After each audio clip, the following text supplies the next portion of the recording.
Çok kıymetli basın mensupları, hepinizi en kalbi muhabbetlerimle selamlıyorum. Hayırlı cumalar diliyorum. Malumunuz bundan 4 gün önce Fatih Camii'nde çok müessif, üzücü bir olay yaşadık. Cami imamımız Galip Usta hocamız ve cemaatimizden Bilal Erdem kardeşimiz bir saldırganın saldırısına uğradılar ve yaralandılar. Öncelikle hocamıza ve Bilal kardeşimize geçmiş olsun diyorum. Acil şifalar diliyorum. 4 gün önce ben hac protokolünü, 2024 yılı hac protokolünü görüşmek, imzalamak için Suudi Arabistan'da idim. Yani olayın gerçekleştiğinde Mekke'deydim. Mekke'de, Kabe'de hocamıza ve kardeşimize dualar ettik. Sabah itibariyle İstanbul'a intikal ettim. Cenab-ı Hak bir daha bu şekilde üzücü olaylarla bizi karşılaştırmasın.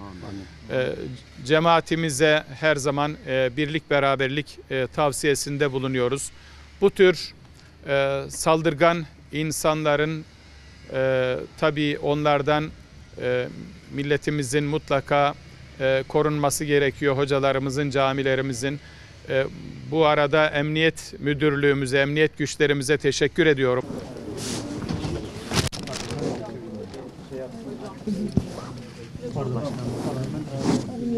Kapıyı kapatmıyor. Allah şifa versin. Allah şifa versin. Bak, kaç kişiye nasip olur? Kabe'nin içine girmek nasip oldu. Orada ismini ararak dua ettim. Kabe'nin içinde.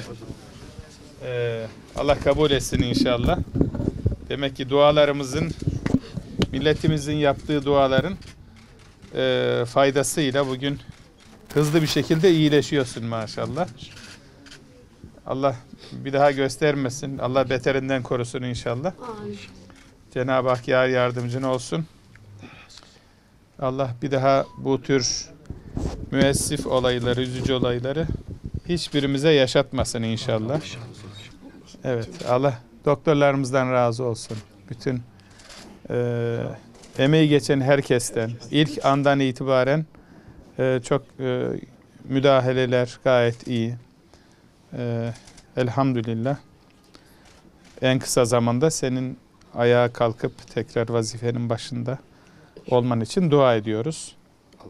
Doktorlarımızın da çok güzel bir şekilde müdahaleleri, ameliyatları hep baştan beri takip ettik. İlk andan itibaren milletimizin hocalarımıza olan sevgisi, hocalarımıza olan yani hakikaten yaklaşımı da bu vesileyle bir kez daha ortaya çıkmış oldu. Allah herkesten razı olsun. Dua eden herkesten razı olsun. Yardımcı olan ve doktorlarımızdan özellikle Allah razı olsun. Sizlere çok teşekkür ediyoruz. Allah ıslah etsin. Allah hidayet versin. Adalet tecelli edecek ve ona gereken cezayı mutlaka verecektir. Milletimizi her zaman sağduyuya davet ediyoruz. Birliğe, beraberliğe davet ediyoruz. Her zaman bu tür kötülüklere karşı birlikte hareket etmeye davet ediyoruz. Emniyet güçlerimiz gerekli tedbirleri alıyor. Alması noktasında da zaten büyük bir gayretin içerisindeler. Bu vesileyle onlara da hem teşekkür ediyorum. Allah yardımcımız olsun hepimizin inşallah. Millet olarak birlik beraberlik içerisinde bu tür kötülüklere karşı koyacağız inşallah. Yani Fatih Camii İstanbul'umuzun en güzel camilerinden, en tarihi, en kadim camilerinden birisi.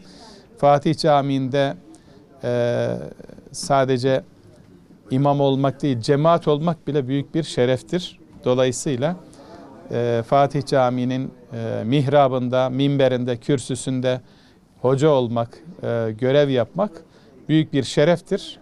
Bugün o şerefe biz de ulaşmaya gayret ettik. Fatih Camii'nin minberinden. Allah tüm hocalarımızdan razı olsun. Çok sağ olun. Peki.